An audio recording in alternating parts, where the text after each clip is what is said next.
Kita mulai saja dari urusan kontrak karya antara Indonesia dan Freeport yang dimulai di tahun 1967.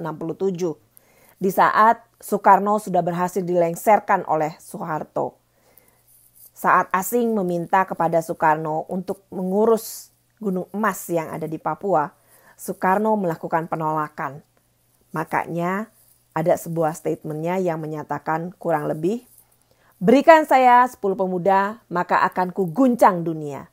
Soekarno memilih setelah Indonesia merdeka, dia mengirimkan pemuda-pemuda Indonesia untuk belajar ke luar negeri agar nanti bisa menjadi insinyur-insinyur yang bisa mengelola kekayaan yang ada di bumi Pertiwi. Pada kenyataannya, Soeharto yang sudah terpengaruh dan mendapat iming-iming dari asing, memilih melengsarkan Soekarno melalui surat Super Semar yang sampai sekarang nggak ketahuan juntrungannya. Kalau menurut almarhum Soekarno hanya memberikan wewenang sementara, tetapi Soeharto menyatakan kalau itu adalah wewenang sepenuhnya kepadanya untuk mengurus Indonesia selanjutnya. Yang mana yang benar? Wallahu alam. Super Semar, tanggal kelahiran saya, tanggal yang membuat saya sampai sekarang masih terus bertanya-tanya. Surat tersebut adalah surat penentuan di mana seorang Soeharto sudah menjual Indonesia kepada asing. Kontrak karya yang dimulai di tahun 1967 dan berakhir di tahun 1991 oleh Soeharto diperpanjang lagi dari tahun 91 dan seharusnya berakhir di tahun 2001. Nah, tapi ada sesuatu hal yang kalian harus tahu. Di sini akan semakin jelas bagaimana Cendana menjual Indonesia ke asing. Sudah melengsarkan Soekarno agar bisa menjual Papua dikelola oleh asing. Ditambah lagi di tahun 1994, Soeharto mengeluarkan Pepres yang akhirnya membuat urusan peraturan proses investasi di Indonesia mulai berantakan. Yaitu melalui PP nomor 20 tahun 1994 tentang pelaksanaan kegiatan usaha mineral dan batu bara. Dalam aturan tersebut, asing bisa memiliki saham 100% di Indonesia. Gila nggak? Padahal itu punya kita. Dirampok sama asing. 100% dia bisa milikin sahamnya. Itu ada di tanah kita.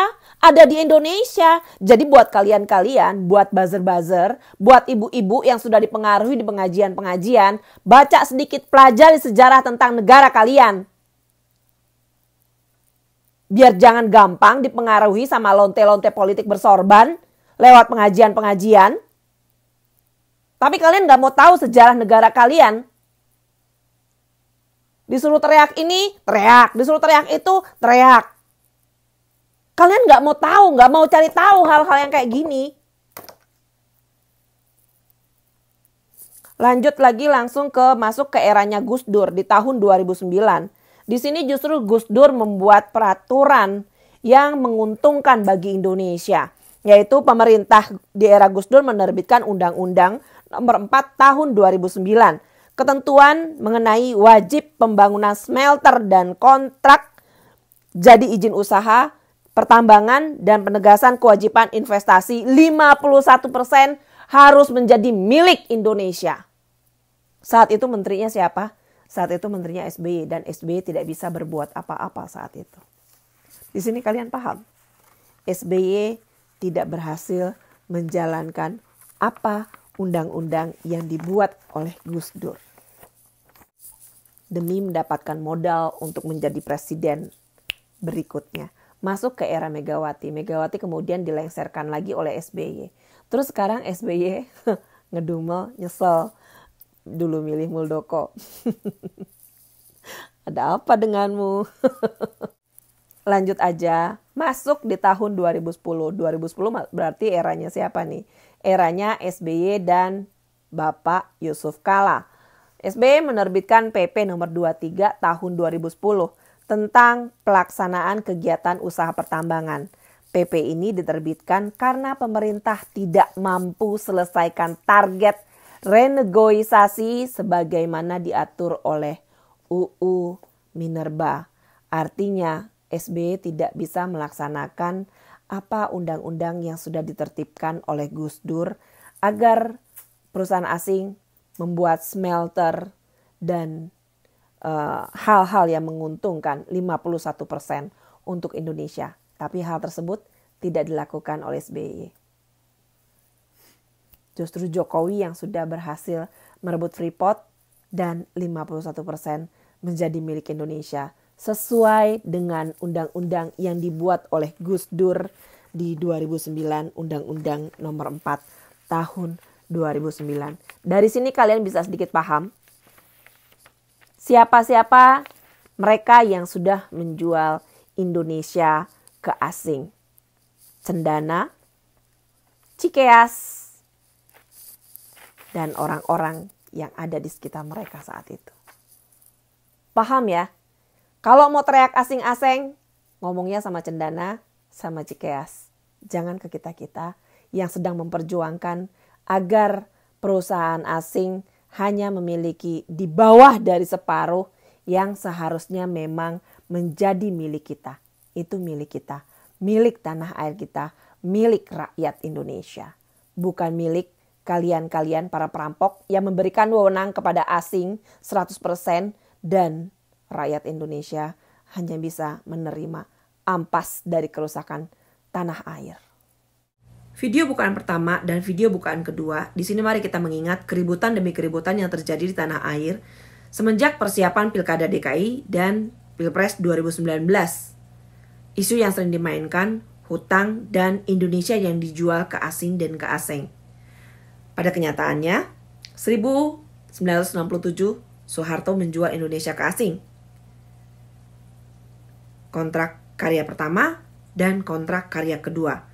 Tahun 1994, Soeharto justru membuat kebijakan supaya asing bisa memiliki 100% sahamnya di Indonesia. Apa nggak gila itu? 2009, Gus Dur justru membuat kebijakan agar asing yang mau invest di Indonesia harus mempunyai smelter dan 51% lebih harus menjadi milik Indonesia. Tetapi SBY yang saat itu menjadi Menteri Pertambangan dan Energi di era Gus Dur tidak bisa menjalankan hal tersebut. Bahkan begitu masuk di eranya dia justru membuat keputusan di mana pemerintah tidak bisa renegosiasi dan tidak bisa menjalankan UU yang sudah dibuat oleh Gus Dur. Baru kemudian di era Jokowi UU tersebut bisa dijalankan. Kalau sudah begini, di sini kalian paham ya, justru siapa yang sudah menjual Indonesia ke asing dan ke asing. Dan yang sudah banyak berbuat hutang melalui urusan BLBI dan Senturi, kalian bisa tahu siapa saja yang terlibat di dalam di situ. Soeharto yang di depan DPR terang-terangan ingin meminjam duit kepada IMF. Dan Gubernur Bank BI-nya saat itu adalah Jiwandono, iparnya Prabowo, plus Deputi Bank Indonesia pada saat itu, bapaknya Anissa Pohan, justru menyelewengkan jabatan mereka dengan menandatangani semua agar di-okein Indonesia bisa menghutang kepada IMF dan Indonesia saat itu mengalami kolaps di tahun 1997-1998. Paham ya sampai di sini? Buat ibu-ibu, bapak-bapak yang sudah pernah dipengaruhi lewat pengajian oleh lonte-lonte bersorban, ganti pengajian. Jangan mau belajar sama guru ngaji yang ujung-ujungannya nabi dari Cendana. Dan pada saat itu ketua dewan masjidnya diam saja, pura-pura tidak tahu sama sekali. Assalamualaikum.